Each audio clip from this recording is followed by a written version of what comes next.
The next chapter is chapter 32, adjunctive medications for pain.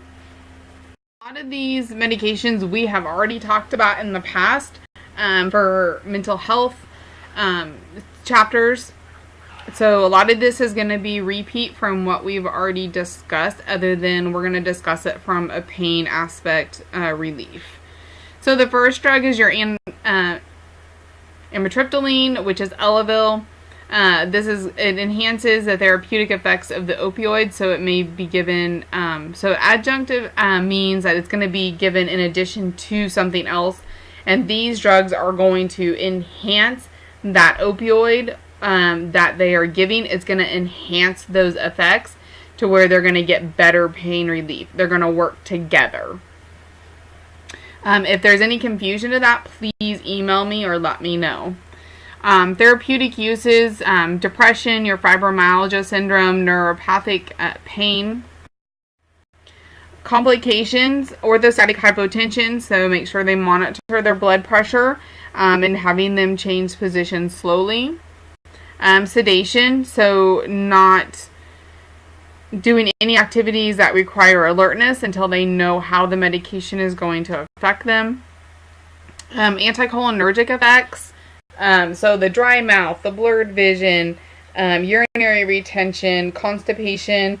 So we just need to tell them how they can, so the dry mouth, they can increase their fluid intake, have them sip on fluids, chew on gum, suck on hard candy. They can use alcohol-free mouthwash. For constipation, increasing their daily fiber, as well as increasing their fluids to 2 to 3 liters a day, increasing their physical activity. They can take a stimulant laxative such as bisacodyl to counteract the bowel motility, decreased bowel motility. They can take a stool softener such as docosate sodium, which is your Colace, to prevent constipation. They need to have them urinate right before they take the medication, and then at least every 4 hours. And if there's, they need to report, if they're having some swelling going on, or they haven't voided in 4 hours, or if it's, been longer than 8 hours and they haven't voided, they need to be contacting their physician. Blurry vision, may just need to wear darker glasses for the intolerance to light, and then report this to the doctor, and avoid any hazardous activities if they're having the blurred vision. Okay, contraindications are a recovery from an MI or taking an MAOI within the last 14 days. Precautions, seizure disorders, urinary retention, prostatic hyperplasia, the overgrowth in the prostate causing that blockage, angle closure, glaucoma, hyperthyroidism, kidney or liver disease. Interactions, barbiturates, CNS depressants, antihistamines, anything over-the-counter sleep aids, and then alcohol. Okay, your anticonvulsants, so your carbamazepine, gabapentin, and pregabalin. This is going to, once again, it's going to enhance the pain effects, therapeutic effects of the opioids. Relief of neuropathic pain, neuralgia. Complications, bone marrow suppression. So we need to monitor their CBC, which includes the platelets. Observe for any bone marrow suppression, signs and symptoms, so easily bruising, bleeding, fever, sore throat.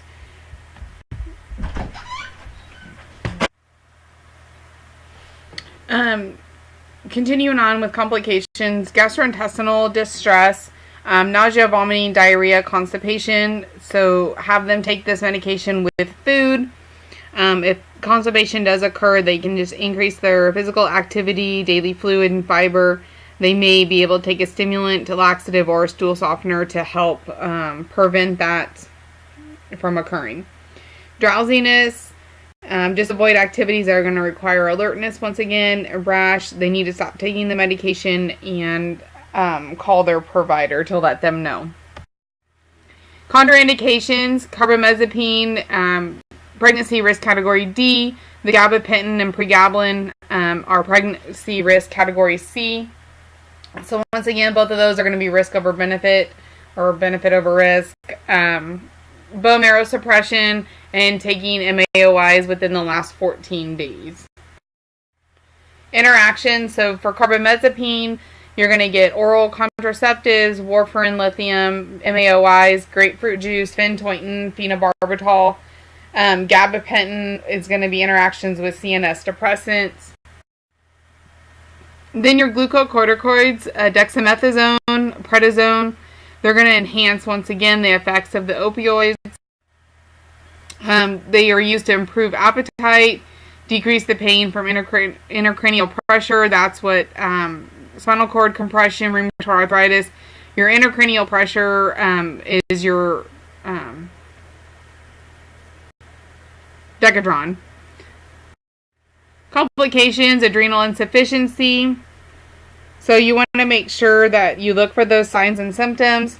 Hypotension, dehydration, infection, weakness, lethargy, vomiting, diarrhea. This is going to be more with prolonged use.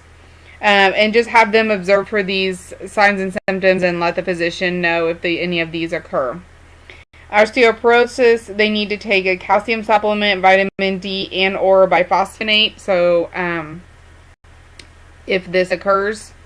Fluid and electrolytes disturbances, so hypokalemia, so low potassium, less than 3.5. Sodium and water retention, because remember, wherever sodium goes, water follows. So we need to monitor those two levels. If potassium does drop, we need to have them on a potassium supplement.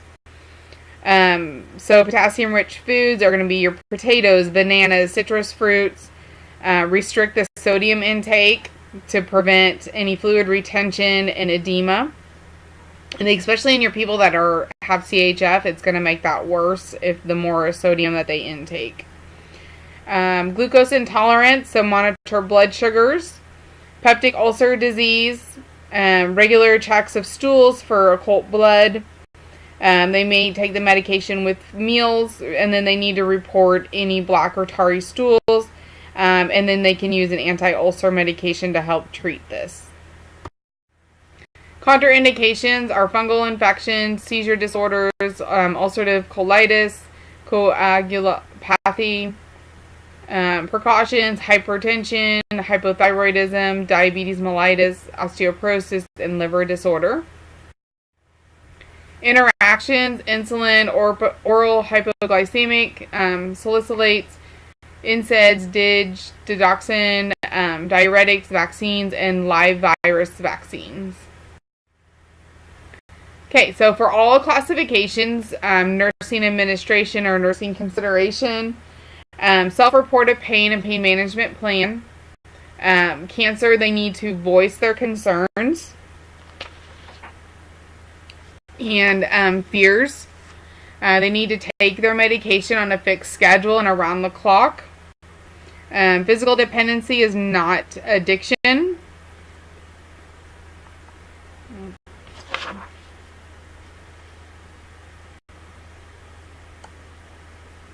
Older adults are at risk for increased adverse effects, so you need to monitor them more closely.